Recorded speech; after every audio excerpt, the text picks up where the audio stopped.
Madam ಹೇಳೋದೇನು ಅಂದರೆ ಇವಾಗ ಗಿಲ್ಲಿ ಒಬ್ಬ ಹಳ್ಳಿಯ ಪ್ರತಿಭೆ ಸರ್. ಒಂದು ನಿಮಿಷ. ಗಿಲ್ಲಿ ಒಬ್ಬ ಹಳ್ಳಿಯ ಪ್ರತಿಭೆ, ಅವನನ್ನು ಇವತ್ತು ಕರ್ನಾಟಕ ಜನ ಗೆಲ್ಸಿದೆ.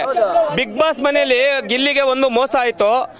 ಏನಪ್ಪ ಅಂದರೆ ಈಗ ಅವನು ಒಂದು ಡೆವಿಲ್ ಮೂವಿಲಿ ಪಾತ್ರ ಮಾಡಿರ್ತಾನೆ.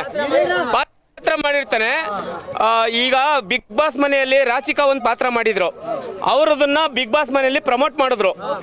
ಮತ್ತೆ ನೆಕ್ಸ್ಟ್ ಲಾಸ್ಟ್ ಸೀಸನ್ ಅಲ್ಲಿ ಮಂಜು ಅವ್ರದ್ದು ಮ್ಯಾಕ್ಸ್ ಮೂವಿದು ಪ್ರಮೋಟ್ ಮಾಡಿದ್ರು. ಗಿಲ್ಲಿ ನಟನ್ ಮಾತ್ರ ಈ ಸೀಸನ್ ಅಲ್ಲಿ ಪ್ರಮೋಟ್ ಮಾಡಿಲ್ಲ. ಅದು ಒಂದು ಮೋಸ ಆಗಿದೆ ಗಿಲ್ಲಿ. ಇದು ಪ್ರಮೋಟ್ ಮಾಡಬೇಕಿತ್ತು. ಯಾಕೆ ಅಂದ್ರೆ ಇಲ್ಲಿ ಪಾರ್ಸಾಲಿಟಿ ಮಾಡಿದ್ರು. ಇದು ಗಿಲ್ಲಿಗಾಗಿರುವಂತ ಅನ್ಯಾಯ. ಇವತ್ತು ಗಿಲ್ಲಿ ವಿನ್ ಆಗಿರ್ಬೋದು, ಓಕೆ, ಅದು ಸೆಕೆಂಡ್ರಿ. ಕರ್ನಾಟಕ ಜನತೆ ಅವರನ್ನ ಆಯ್ಕೆ ಮಾಡಿ ಅವರ ಮನಸ್ಸಲ್ಲಿ ಇಟ್ಕೊಂಡು ಇವತ್ತು ಗಿಲ್ಲಿನ ಗೆಲ್ಸಿದ್ದಾರೆ. ಬಟ್ ಬಿಗ್ ಬಾಸ್ ಮನೇಲಿ ಏನಾಗಿದೆ ಮೋಸ ಅಂತ ಅಂದ್ರೆ, ಅವ್ರದ್ದು ಒಂದು ವಿಡಿಯೋ ಡೆವಿಲ್ ಮೂವಿ ವಿಡಿಯೋ ಆಯ್ತಲ್ಲ, ಅದನ್ನ ಪ್ರಮೋಟ್ ಮಾಡಬೇಕಿತ್ತು, ಅದನ್ನ ಮಾಡಿಲ್ಲ.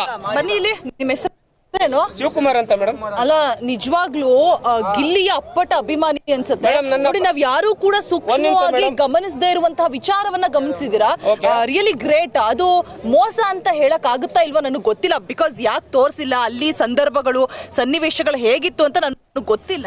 ಬಟ್ ವಂಡರ್ಫುಲ್, ಕಂಡು ಹಿಡಿದಿದ್ದೀರಲ್ಲ. ಇದು ಯಾಕೆ ಹೇಳ್ತಾ ಇದ್ದೀನಿ ಅಂದ್ರೆ, ನಾನೊಬ್ಬ ಗಿಲ್ಲಿಯ ಗೆಳೆಯ, ನಾನು ಮಂಡ್ಯದವನು ನೋಡಿ.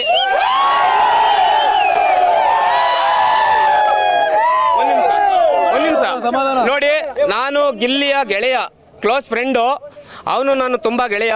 ನೋಡಿ, ನನ್ನ ಫೋಟೋಸ್ಗಳು ಇಲ್ಲಿದೆ ಅವನು. ನಾನು ಅವನ ತುಂಬಾ ಆತ್ಮೀಯ ಗೆಳೆಯ. ಒಂದ್ ನಿಮಿಷ, ನಿಮ್ ಬೇಸರ ಏನು ಅಂದ್ರೆ ಡೆವಿಲ್ ಸಿನಿಮಾದಲ್ಲಿ ಗಿಲ್ಲಿ ಅವರು ಆಕ್ಟ್ ಮಾಡಿದ್ದಾರೆ, ಬಟ್ ಯಾವುದೇ ರೀತಿಯಾದಂತಹ ಒಂದ್ ಸ್ವಲ್ಪ ಪ್ರೋಮೋ ಆಗ್ಲಿ ಏನು ಯಾವ್ದ್ರಲ್ಲೂ ತೋರಿಸಿಲ್ಲ ಅಂತ. ಯಾರ್ದು ತೋರಿಸಿದ್ದಾರೆ? ಒಂದ್ ನಿಮಿಷ. ಲಾಸ್ಟ್ ಸೀಸನ್ ಅಲ್ಲಿ ಮ್ಯಾಕ್ಸ್ ಮೂವಿದು ಮಂಜು ಅವ್ರು ಮಾಡಿದ್ದಾರೆ. ಈ ಸೀಸನ್ ಅಲ್ಲಿ ಬಂದು ಇವ್ರದ್ದು ಯಾರ್ದು ರಾಶಿಕಾ ಅವ್ರದ್ದು ಮಾಡಿದ್ದಾರೆ. ಈಗ ಹೊಸ ಪ್ರತಿಭೆ ಅಂತ. ಮತ್ತೆ ಸೀರಿಯಲ್ ಅವ್ರದ್ದು ಕೂಡ ತುಂಬಾ ಮಾಡಿದ್ದಾರೆ. ಸೂರಜ್ ಅವ್ರದ್ದು ಮಾಡಿದ್ದಾರೆ. ಸೂರಜ್ ಅವ್ರದ್ದು ಯಾವ್ದೋ ಹೊಸ ಸೀರಿಯಲ್ ಬರ್ತಾ ಇದೆ, ಅದನ್ನ ಮಾಡಿದ್ದಾರೆ. ಇಲ್ಲಿ ನಮ್ಮ ಗಿಲ್ಲಿ ಅಭಿಮಾನಿಗಳಿಗೆ ಮೋಸ ಆಗ್ತಾ ಇರೋದೇನು ಅಂತ ಅಂದ್ರೆ, ಡೆವಿಲ್ ಮೂವಿದ ಒಂದು ಪ್ರಮೋಟ್ ಮಾಡಿಲ್ಲ. ಅದು ನಮ್ಮ ಗಿಲ್ಲಿ ಅಭಿಮಾನಿಗಳಿಗೆ ಬೇಸರ ತಂದಿದೆ. ಅದು ಎಲ್ಲಾ ಗಿಲ್ಲಿ ಅಭಿಮಾನಿಗಳ ಪರವಾಗಿ ನಾನು ಕೇಳ್ಕೊತಾ ಇದ್ದೀನಿ, ಅದನ್ನ ಮಾಡಬೇಕಿತ್ತು, ಮಾಡಿಲ್ಲ. ನಿಮ್ಮ ಹೆಸರೇನಂದ್ರೆ? ಶಿವಕುಮಾರ್ ಅವ್ರೆ, ಗಿಲ್ಲಿ ಅವ್ರಿಗೆ ಆ ಡೆವಿಲ್ ಸಿನಿಮಾಗೆ ಕಲರ್ಸ್ ಕನ್ನಡ ಆ ಬಿಗ್ ಬಾಸ್ ವೇದಿಕೆಯಲ್ಲಿ ಪ್ರಮೋಷನ್ ಬೇಕಾ? ಮೇಡಮ್, ಬಟ್ ಬೇಡ. ಈಗ ಆಲ್ರೆಡಿ ಕರ್ನಾಟಕ ಜನತೆಯ ಮನಸ್ಸಲ್ಲಿ ಅವ್ರು ಕೂತಿದ್ದಾರೆ. ನಮ್ಮ ಕಾನ್ಸೆಪ್ಟ್ ಏನು ಗೊತ್ತಾ, ಈಗ ಹೊಸ ಪ್ರತಿಭೆ ಬಂದ್ರೆ ಅವರನ್ನ ಪ್ರಮೋಟ್ ಮಾಡ್ತಿದ್ದಾರೆ. ಬಟ್ ಇವ್ರನ್ನು ಮಾಡ್ಬೋದಿತ್ತಲ್ಲ, ನಮ್ಮ ಮಾಡ್ಬೇಕಿತ್ತು. ನಾನು ಐ ಅಗ್ರಿ ಮಾಡ್ಬೇಕಿತ್ತು. ಬಟ್ ಗಿಲ್ಲಿ ಅವ್ರಿಗೆ ಡೆವಿಲ್ ಸಿನಿಮಾಗೆ ಪ್ರಮೋಷನ್ ಬೇಡ.